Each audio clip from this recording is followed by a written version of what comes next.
ಇನ್ನು ಬೆಂಗಳೂರಿನಲ್ಲಿ ಬಿಡಾಡಿ ವಾಹನಗಳಿಗೆ ಡೆಡ್ಲೈನ್ ಅನ್ನು ಕೊಡಲಾಗಿತ್ತು. ಇವತ್ತಿಗೆ ಅದು ಕೊನೆಗೊಂಡಿದೆ. 7 ದಿನಗಳ ಹಿಂದೆ ರಸ್ತೆ ಬದಿ ನಿಂತಿದ್ದ ವಾಹನಗಳಿಗೆ ನೋಟಿಸ್ ಅಂಟಿಸಲಾಗಿತ್ತು. ದಂಡ ಕಟ್ಟಿ ವಾಹನ ತೆರವು ಮಾಡುವಂತೆ ಜಿಪಿಎಸ್ ಸೂಚಿಸಿತ್ತು.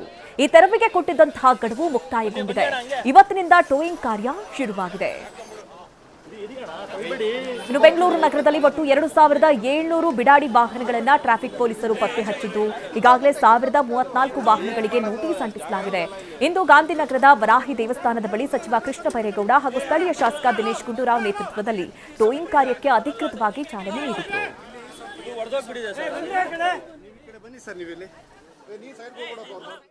ಅದನ್ನ ಜಿಬಿ ಅವರು ಸುಮಾರು ಜಾಗಗಳನ್ನ ಗುರುತಿಸಿದ್ದಾರೆ, ಬೇರೆ ಬೇರೆ ಕಳೆಗಳಲ್ಲಿ ಗುರುತಿಸಿದ್ದಾರೆ.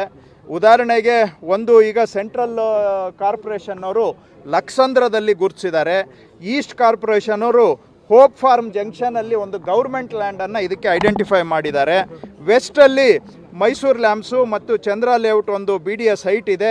ಯಡಿಯೂರು ಇಟ್ಮಡು ಹತ್ರ ಒಂದು ಬಸ್ ಸ್ಟಾಪ್ ಹತ್ರ ಒಂದು ಸೈಟ್ ಗುರುತಿಸಿದ್ದಾರೆ. ನಾರ್ತಲ್ಲಿ ಕೋಗಿಲ್ ಹತ್ರ ಒಂದು ಜಾಗ ಗುರುತಿಸಿದ್ದಾರೆ. ಸೌತಲ್ಲಿ ಅಲ್ಲೂ ಕೂಡ ರಾಗಿಗುಡ್ಡ ಮೆಟ್ರೋ ಹತ್ರ ಒಂದು ಸ್ಟೇಷನ್ ಇದೆ. ಕದ್ರೇನಹಳ್ಳಿ ಹತ್ರ ಒಂದು ಜಾಗ ಇದೆ.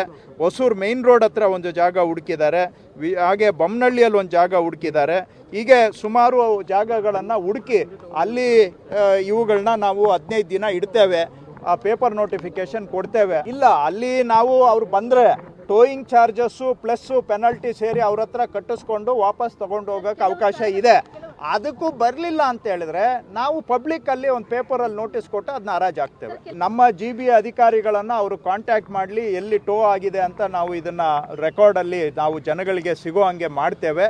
ಅವರು ಎಲ್ಲಿಗೆ ಹೋಗಿದೆ ಅವರ ವಾಹನ ಅನ್ನೋದನ್ನು ಕೂಡ ನಾವು ರೆಕಾರ್ಡ್ ಮೇಂಟೈನ್ ಮಾಡ್ತೇವೆ. ಅವ್ರಿಗೆ ಆದಷ್ಟು ಗೈಡ್ ಮಾಡೋಕ್ಕೆ ಟ್ರೈ ಮಾಡ್ತೇವೆ. ಆದರೆ ನೋಡಿ ಬಂದ್ಬಿಟ್ಟು ನೀವು ಹೇಗಾಗುತ್ತೆ ಟೋಯಿಂಗ್ ಆದಮೇಲೆ ಬಂದ್ಬಿಟ್ಟು ನನ್ನ ಗಾಡಿ ಎಲ್ಲೋಗಿದೆ ಗೊತ್ತಾಗಿಲ್ಲ ನನಗೆ ಅಂತ ಅವ್ರೇನೋ ವಿಕ್ಟಿಮ್ಗಳ ಥರ ಆಡೋದು ಇದೆಯಲ್ಲ, ಅವರು ವಿಕ್ಟಿಮ್ ಅಲ್ಲ, ಸಾರ್ವಜನಿಕರು ವಿಕ್ಟಿಮು. ನಾವು ಅರ್ಥ ಮಾಡ್ಕೊಳ್ಳೋಣ. ಸದ್ಯಕ್ಕೆ ನಾವು ಟೋಯಿಂಗ್ ಚಾರ್ಜಸ್ಸು ಪ್ಲಸ್ಸು ಪೆನಲ್ಟಿ ಇಷ್ಟನ್ನೇ ನಾವು ಕೇಳ್ತಾ ಇದ್ದೇವೆ. ಸದ್ಯಕ್ಕೆ ಅಷ್ಟಕ್ಕೆ ಅವಕಾಶ ಇದೆ, ಅಷ್ಟನ್ನು ಮಾಡ್ತಾ ಇದ್ದೇವೆ. ಅದನ್ನು ಬೆಂಗಳೂರಿನಲ್ಲಿ ಒತ್ತುವರಿ ತೆರವು ಕಾರ್ಯಾಚರಣೆ ಮುಂದುವರೆದಿದೆ. ರಿಚ್ಮಂಡ್ ಟೌನ್ನ ರಿನಿಯಸ್ ಮುಖ್ಯ ರಸ್ತೆಯ ಒತ್ತುವರಿ ತೆರವು ಮಾಡಲಾಗಿದೆ. ಫುಟ್ಪಾತ್ನಲ್ಲಿದ್ದ ಅಂಗಡಿ, ಹೋಟೆಲ್ಗಳನ್ನು ಅಧಿಕಾರಿಗಳು ತೆರವು ಮಾಡಿದರು. ಈ ವೇಳೆ ಜಿಬಿಯ ಅಧಿಕಾರಿಗಳು ಹಾಗೂ ವ್ಯಾಪಾರಿಗಳ ನಡುವೆ ಮಾತಿನ ಚಕಮಕಿ ನಡೆಯಿತು. ಅಂಗಡಿಗಳ ತೆರವಿಗೆ ಬೀದಿ ಬದಿ ವ್ಯಾಪಾರಿಗಳು ಆಕ್ರೋಶವನ್ನು ಹೊರಹಾಕಿದರು.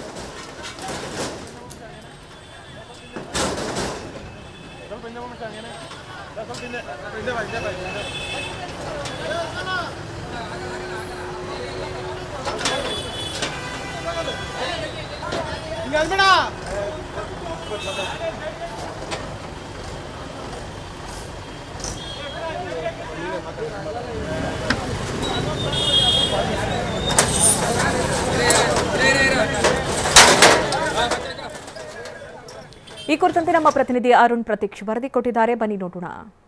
ಬೆಂಗಳೂರಿನಲ್ಲಿ ಫುಟ್ಪಾತ್ ಒತ್ತುವರಿ ಕಾರ್ಯಾಚರಣೆ 18ನೇ ದಿನಕ್ಕೆ ಕಾಲಿಟ್ಟಿರುವಂಥದ್ದು. ಇದೀಗ ಏನು ರಿಚ್ಮಂಡ್ ಟೌನ್ನಲ್ಲಿರುವಂತಹ ರಿನಿಯಸ್ ರಸ್ತೆಯಲ್ಲೂ ಸಹ ಒತ್ತುವರಿ ಕಾರ್ಯಾಚರಣೆ ನಡೀತಿರುವಂಥದ್ದು. ಇಲ್ಲಿ ಮುಖ್ಯವಾಗಿ ಏನು ಇಲ್ಲಿಯ ಸಂಬಂಧಪಟ್ಟಂತ ಅಧಿಕಾರಿ ಏನಿರ್ತಾರೆ ಅವರೊಂದಿಗೆ ಈ ಕಾರ್ಯಾಚರಣೆ ಮುಂದಾಗಿರುವಂಥದ್ದು. ದೃಶ್ಯಾವಳಿಗಳಲ್ಲೂ ಸಹ ನಾನು ನಿಮಗೆ ತೋರಿಸ್ತಾ ಇದ್ದೀನಿ. ಈಗಾಗಲೇ ಒತ್ತುವರಿ ಅಂದರೆ ಪಾದಾಚಾರಿಗಳು ಓಡಾಡುವಂಥ ಜಾಗದಲ್ಲಿ ಈ ಒಂದು ಅಂಗಡಿ ಒಂದು ಸಂಪೂರ್ಣವಾಗಿ ಆವರಿಸಿಕೊಂಡಿತ್ತು. ಅದನ್ನು ಸಹ ಇದೀಗ ಯಾವುದೇ ಮುಲಾಜಿಲ್ಲದೆ ಸಂಪೂರ್ಣವಾಗಿ ಕಿತ್ತು ಅದನ್ನು ಮತ್ತೆ ಯಥಾಸ್ಥಿತಿಯಾಗಿ ಪಾದಾಚಾರಿಗಳ ರಸ್ತೆ ಏನಿರುತ್ತೆ ಆ ರೀತಿಯಾಗಿ ಇರಬೇಕು ಅಂತೇಳಿ ಈಗಾಗಲೇ ಸಂಪೂರ್ಣವಾಗಿ ಕಿತ್ತು ಹಾಕುವಂಥ ಕೆಲಸ ಇಲ್ಲಿನ ಅಧಿಕಾರಿಗಳು ಮತ್ತು AA ಮತ್ತು ಪೊಲೀಸ್ ಇಲಾಖೆಯ ಸಮನ್ವಯದಿಂದ ನಡೀತಿರುವಂಥದ್ದು. ದೃಶ್ಯಾವಳಿಗಳಲ್ಲೂ ಸಹ ನಾನು ತೋರಿಸ್ತಾ ಇದ್ದೀನಿ. ಎಷ್ಟರ ಮಟ್ಟಿಗೆ ಇಲ್ಲಿಯ ಪಾದಾಚಾರಿ ಮುಕ್ಕಾಲು ಭಾಗದಷ್ಟು ಏನು ಪಾದಾಚಾರಿ ರಸ್ತೆ ಏನಿತ್ತು ಅದನ್ನು ಸಂಪೂರ್ಣವಾಗಿ ಆವರಿಸಿಕೊಂಡಿತ್ತು. ಅದನ್ನು ಸಂಪೂರ್ಣವಾಗಿ ಕಿತ್ತಾಕುವಂಥ ಕೆಲಸ ಇಲ್ಲಿಯ JCP ಕಾರ್ಯಾಚರಣೆಯಿಂದ ನಡೀತಿರುವಂಥದ್ದು. ಈಗಾಗಲೇ ಇದರ ಬಗ್ಗೆ ಅಂದರೆ 15 ದಿನಗಳ ಮುಂಚಿತವಾಗಿ ನೋಟಿಸ್ ಕೊಡುವಂಥ ಕೆಲಸವೂ ಸಹ ಆಗಿತ್ತು. ಆದರೆ ಇಲ್ಲಿಯ ಏನು ಅಂಗಡಿಯ ಮಾಲೀಕರು ಏನಿರ್ತಾರೆ ಅವರು ಎಚ್ಚೆತ್ತುಕೊಂಡು ಇದನ್ನು ತೆಗೆಯುವಂಥ ಕೆಲಸ ಮಾಡಿಲ್ಲ ಅಂತೇಳಿ ಒಂದು ಕಡೆ ಇಲ್ಲಿಯ ಅಧಿಕಾರಿಗಳು ಸಹ ಹೇಳ್ತಿರುವಂಥದ್ದು. ಇದಕ್ಕಾಗಿ ಸಂಪೂರ್ಣವಾಗಿ ಪಾದಾಚಾರಿಗಳ ಏನು ಕಾರ್ಯಾಚರಣೆ ಏನಿದೆ ಅದೇ ರೀತಿಯಾಗಿ ಅಂದರೆ ಒಂದು ಕಡೆ ಸಚಿವರು ಸೂಚನೆ ಕೊಟ್ಟಿದ್ರು, ಅದರ ರೀತಿಯಾಗಿ ಈಗ ಪಾದಾಚಾರಿ ಒತ್ತುವರಿ ಕಾರ್ಯಾಚರಣೆ 18ನೇ ದಿನವೂ ಸಹ ಭರದಿಂದ ಸಾಗ್ತಿರುವಂಥದ್ದು. ಕ್ಯಾಮ್ರಾ ಪರ್ಸನ್ ಸುಶೀಲ್ ಜೊತೆ ಅರುಣ್ ಕುಮಾರ್, TV9 ಬೆಂಗಳೂರು.